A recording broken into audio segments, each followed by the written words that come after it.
నేను ఎప్పుడో విన్న ఒక చిన్న కథ చెప్తా. I really loved it. ఆ కథ ఏంటంటే, ఒక ఊర్లో ఒక యువకుడు చాలా అందంగా ఉన్నాడు. అందరూ మన్మధుడు అందగాడు అంటే ఏంది, ముక్కుకి కన్నుకి పెదాలకి మధ్యన దూరం ప్రాపర్గా ఉందని, అంతే. అంతకని సిమెట్రికల్, అంతే కదా. అంటే ఎంత గ్యాప్ ఉండాలో అంత గ్యాప్ ఉందనుకో అందంగా అనిపిస్తుంది మనకు. ఇల్లు చాలా అందంగా ఉందంటే ఆ గోడకి ఈ గోడకి మధ్యన గ్యాప్ ఉందని. ఆ గ్యాప్ ఎంత ఉంటుంది, ఉదాహరణకి ఈ గోడకి ఆ గోడకి మధ్యన 200 కిలోమీటర్ల గ్యాప్ ఉందనుకో, అట్లా అనుకోరు. ఎందుకు ఇట్లా కట్టినవి అంటారు. ఎందుకంటే నీకే నచ్చదు, అమ్మ ఆ గోడకు పటం తగలి నీకు వేణు మా ఆయన వస్తాడు కాసేపట్లో. So what I'm trying to say, అందరూ అనడం వల్ల అనిపిస్తుంది అందం. అదర్వైజ్ ఎవ్వరికి తెలియదు వాళ్ళు అందంగా ఉన్నారా లేదా. అద్దము రానంత వరకు చాలా మందికి తెలియదు వాళ్ళ ముఖం ఎట్లుందో. తెలియదు, స్పష్టంగా తెలియదు. చూసుకున్నా కూడా అప్పుడు అందం కోసం చూస్తున్నా, నా రిఫ్లెక్షన్ అంతవరకే. అద్దం వచ్చిన తర్వాత గంటలు గడపడము, ఏదైనా. నా ఉద్దేశం ఏంటంటే, ఒక ఊర్లో ఒకడు ఉన్నాడు అందగాడు. తన అందం అంతా వేరే వాళ్ళు చెప్తేనే తెలిసింది, తనకు తెలియదు. రాను అద్దంలో చూసుకుని తాను అందంగా ఉన్నట్టు తాను కూడా అనుకున్నాడు. ఇప్పుడు అతను పెళ్లి చేసుకోవాల్సిన సమయం వచ్చింది. ఎందరో సంబంధాలు తీసుకొచ్చారు. అప్పుడు అతను చెప్పడం మొదలుపెట్టాడు, ఎట్ ద ఏజ్ ఆఫ్ 23 ఆ 24 నేను ఒక 20 పాయింట్స్ రాసుకున్నా. 20 పాయింట్స్కి మ్యాచ్ అయ్యే అమ్మాయి దొరికితే చేసుకుంటాను.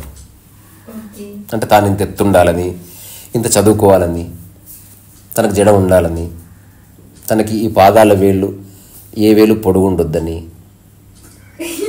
అయ్యో రాసుకున్నాడు గూట్లేగాడు. రాసుకొని అంటే పెన్ ఉంది, పేపర్ ఉంది, రాసుకున్నాడు. ఇప్పుడు తనకు సంబంధాలు రావడం స్టార్ట్ అయింది. తనలో ఒక అద్భుతమైన ఒక హోప్ ఉంది. చూస్తుంటే 30 ఏళ్ళు వచ్చాయి, 20 సంబంధాలు, 15 పాయింట్స్ మ్యాచ్ అయినాయి. జస్ట్ ఈ మిడియం మధ్యలో ఉన్న వేలు పొడుగుంది అంతే. చేసుకొని అన్నాడు. వాళ్ళ అమ్మనైనా తల బాదుకున్నారు, అరే మంచి కట్నం ఇస్తున్నారు, నువ్వు అనుకున్న అన్ని పాయింట్లు మ్యాచ్ అయింది, 5 పాయింట్లు కదా మిస్ అయినట్టు. నో మమ్మీ నో, జీవితంలో నేను పర్ఫెక్ట్ ఉన్నా, అట్లాంటి పర్ఫెక్ట్ అమ్మాయిని చేసుకోవాలి కదా, లేకపోతే లైఫ్ వేస్ట్ అన్నాడు. 35 ఏళ్ళు వచ్చినాయి, 40 ఏళ్ళు వచ్చినాయి, 45 ఏళ్ళు వచ్చినాయి. మెల్లగా మనసులో ఒక చిన్న భయం స్టార్ట్ అయింది. రాను సంబంధాలు రావడం తగ్గిపోయినాయి. ఒకప్పుడు ఇతన్ని ఎత్తుకుంటూ సంబంధాలు వస్తే ఇప్పుడు ఇతను సంబంధాలను ఎత్తుకుంటూ పోతున్నాడు. దిశ మారింది. ఒకసారి ఫ్రెండ్తో అన్నాడంట, నాకు నమ్మకం పోయింది, నేను అనుకుంటున్న 20 లక్షణాలు ఉన్న అమ్మాయి ఈ భూమి మీద ఉంటుందన్న నమ్మకం నాకు లేదు. కానీ 50 సంవత్సరాలకి ఇంకొక సంవత్సరం ఉంది. నేను తప్పకుండా ఈ 1 సంవత్సరం అనుకున్నా, ట్రై చేస్తా. ఈసారి ఊర్లు కాదు, డిస్టిక్లు కాదు, దేశాలు దాటిపోతున్నాడు. ఫైనల్లీ అతనికి ఒక అమ్మాయి దొరికింది. 20 పాయింట్స్ 100% మ్యాచింగ్. కానీ అప్పుడే తెలిసింది ఆ అమ్మాయి కూడా తన పెళ్లి చేసుకునే అబ్బాయి ఎలా ఉండాలి 20 పాయింట్ రాసుకుంది. అందులో ఒక్కటి కూడా వీడికి లేవు. అట్లా పెళ్లి కాలేదు వీడికి. సో లైఫ్ వన్ సైడ్ ఉండదు. నీ జర్నీ కూడా వన్ సైడ్ ఉండదు. నువ్వు ఇట్లా పోతున్నప్పుడు అటు నుంచి వచ్చే వెహికల్స్ ఇద్దరు సరిగ్గా పోతే జర్నీ ఉంది, డెస్టినేషన్ ఉంది. ఏ ఒక్కడు చెడిపేసినా జర్నీ అయిపోతుంది. అందుకని ఇప్పుడు ఈ కథలో మీకు ఏమర్థమని చెప్పురా, అంటే ఖచ్చితమైన అభిప్రాయాలు ఉండకూడదు. ఇప్పుడు మనం వేసిన పెయింటింగ్లు కూడా సూపర్ ఉంది, అదే రమ్మనికి పోయినప్పుడు కూడా తీసుకుంటారు, అట్లే ఉంటుంది. ఇంకొకటి, ఖచ్చితమైన స్థిర అభిప్రాయాలు నీకు సంబంధించిన వరకు ఉండాలి. నీకు వేరే వాళ్ళకి లింక్ ఉన్న వాటికి ఉండకూడదు. ఇప్పుడు నేను ఎట్లాంటి ప్యాంట్ వేసుకోవాలన్నది నాకు ఖచ్చితమైన స్థిర అభిప్రాయం ఉంటే ఏం పర్వాలేదు. కానీ చుట్టుపక్కల మా ఇంట్లో వాళ్ళందరూ ఎట్లా ఉండాలనుకుంటే కుదరకపోవచ్చు. చాలా వరకు భంగపాటు అట్లాగే జరుగుతుంది. భంగపాటు అట్లే జరుగుతుంది. నేను అనుకున్నట్టు వేరే వాళ్ళు లేని కారణంగా నాకు కోపం వస్తుంది, బాధ వస్తుంది, ఏడుపు వస్తుంది.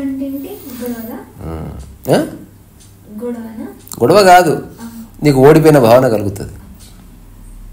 అంటే నువ్వు అనుకున్నట్టు లేరు, అందుకని భంగపడ్డం అంటే ఏంది, నువ్వు అనుకున్నట్టు జరగనట్టు ఘోరంగా చిన్నబుచ్చుకుంటుంది. చిన్నబుచ్చుకొని ఏడుస్తారు, బాధపడతారు. జస్ట్ నువ్వు అనుకున్నట్టు లేకపోతే ఎదురుగా బాలేదని కాదు, నువ్వు అనుకున్నట్టు లేదంతే. అంతే కదా. ఈ చీర నచ్చలే అంటారు, అనడం బాగుంది. చీర బాగాలేదంటారు కొందరు, అది కరెక్ట్ కాదు కదా. చీర బాగానే ఉంది, నాకు నచ్చలే అని చెప్పడం ఓకే. అందుకే ఆబ్వియస్గా నువ్వేం బోడి బాగున్నావని ఎవరోడు చేసుకోలే. ప్రపంచ ప్రసిద్ధి చెందిన ఒక ఫిలాసఫర్ ఉన్నాడు, ఎమ్మాన్యుయల్ కాంట్. ఇప్పుడు విన్నారా పేరు? ఎమ్మాన్యుయల్ కాంట్ ఒక కొత్త సిద్ధాంతాన్ని తీసుకొచ్చాడు, అది నాకు నచ్చింది, నేను ఆచరిస్తున్న దాన్ని. మీరు కూడా ఆచరిస్తే గొడవలన్నీ పోతాయి. ఎవరిని అడిగారు అనుకో డ్రెస్ ఎలా ఉందని, అట్లా చెప్పకూడదు. డ్రెస్ బాగుంది, నీకు చాలా బాగా సెట్ అయింది, కానీ వ్యక్తిగతంగా నాకు ఆ రంగు నచ్చదు అని చెప్పు. విషయాన్ని నీ మీదకి వేసుకో. నీ డ్రెస్ బాగాలేదు, నీకు సెట్ కాలే అనుకో, మనసు చిన్నపుచ్చుకుంటారు. చాలామంది చేసే తప్పు అది. ఎవరిని ఇల్లు చూపిస్తే ఇల్లు ఎక్సలెంట్ ఉంది, అసలు ఆ రంగులు కానీ అది చాలా బాగుంది, కానీ బేసికల్గా నాకు ఈ రంగు నచ్చదు.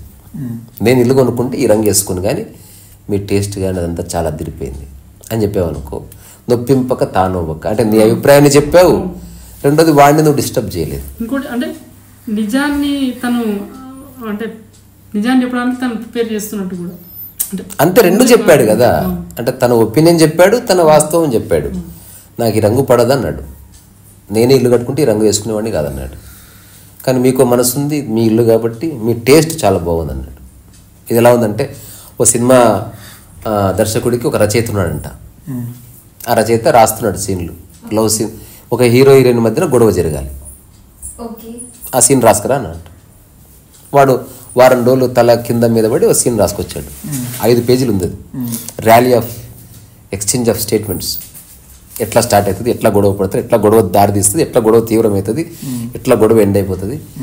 అసలు డైరెక్టర్ థ్రిల్ అయిపోయాడు చదివి వినిపిస్తే. ఆ రైటర్కి షేక్ హ్యాండ్ ఇచ్చినంట, ఎక్సలెంట్ రాసిన సీన్, షేక్ హ్యాండ్, కానీ ఇది మన సినిమాకి పనికిరాదు అన్నట్టు. అది కావాల్సింది. విషయం అది కాదు బిడ్డ, you are missing the point again. అంటే ఎలా చెప్తే రెండూ చెప్పాడు, సీన్ చాలా బాగుంది, ఎక్సలెంట్ రైటింగ్, కానీ మన సినిమాకు ఉపయోగపడుతుంది. అంటే చూడు, తన ఆర్ట్ని అప్రిషియేట్ చేస్తూనే నాకు ఉపయోగపడదని చెప్తున్నాడు. నెక్స్ట్ దీన్ని జస్ట్ అట్లనే ఉండాలి, కానీ 3 మాటల కంటే ఎక్కువ ఉండదు. అది మన సీన్కి ఉపయోగపడుతుంది, మనకు అంత లెంత్ లేదు. నెక్స్ట్ ఎప్పుడన్నా పెద్ద సీన్ ఉంటే నేను పెడదాం.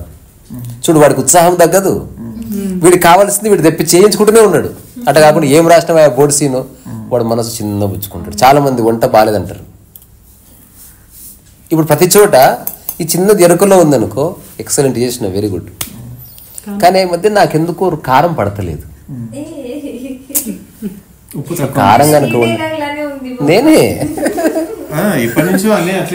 అట్లనే నేనెవరిని విమర్శించడానికి, అభిప్రాయం చెప్తే అడిగితే అందులో ఏం డౌట్ లేదు. ఏదేమైనా వేరే వాళ్ళు చెప్పకపోతే నువ్వు ఎట్లున్నావో నీకు తెలియదు. అందుకని వేరే వాళ్ళు మంచిగా ఉన్నావంటే నమ్మొద్దు, వేరే వాళ్ళు నువ్వు మంచిగా లేవన్నా నమ్మొద్దు. ఇంకొకరికి అవకాశం నీకు తెలియాలి. అసలు పట్టించుకోకపోతే తెలియదు. నీకు కళ్ళు మూసుకుంటే నీకు హాయిగా ఉందా లేదా చూసుకో అంతే. శరీరం అంటావా, ఖచ్చితంగా అది శుష్కిస్తుంది, వంగిపోతుంది. పెద్ద పెద్దోళ్ళు, పెద్ద పెద్ద హీరోలు హీరోయిన్లు అందరూ బేరింగ్ లరి చచ్చిపోలే మన ముందే. అంటే ఇట్లా గోరు పట్టుకుని చిట్టి నడుస్తారు, ఇట్లా తప్పదు. అప్పుడు ఆ టైం వస్తుంది, అయితే దొక్కుంటూ తిరుగుతానే. 4 చక్రాలు చిన్న బండి చేయించుకుంటా, 2 చక్రాలు చేయించుకుంటే నీ అమ్మ. ఈ చేతులు కూడా పని చేయలేదు అనుకో, ఎవడో ఫ్రెండ్ ఉంటాడు, అది లాగా తాడంట. ఎంజాయ్ చేయాలి లైఫ్. ఇంకోటి ఇది హైపోథిసిస్ చెప్పట్లే, సందర్భం వస్తే జీవితాన్ని మిస్ చేసుకునే అవకాశం లేదు. అంటే ఎవరో ఏదో అనుకుంటారు, ఒకప్పుడు ఎట్లుండి ఇట్లా అయిపోయాడు, నీ బొంద నువ్వు ఎట్లా అవుతావు కానీ రమ్మండి అదంతా అట్లా అంటారు కదా, బాగా ఫీల్ అయిపోతారు. అబ్బా అసలు ఒకప్పుడు ఎట్లా ఉంటుంది అండి, ఎట్లా అవును. సరే బేటా.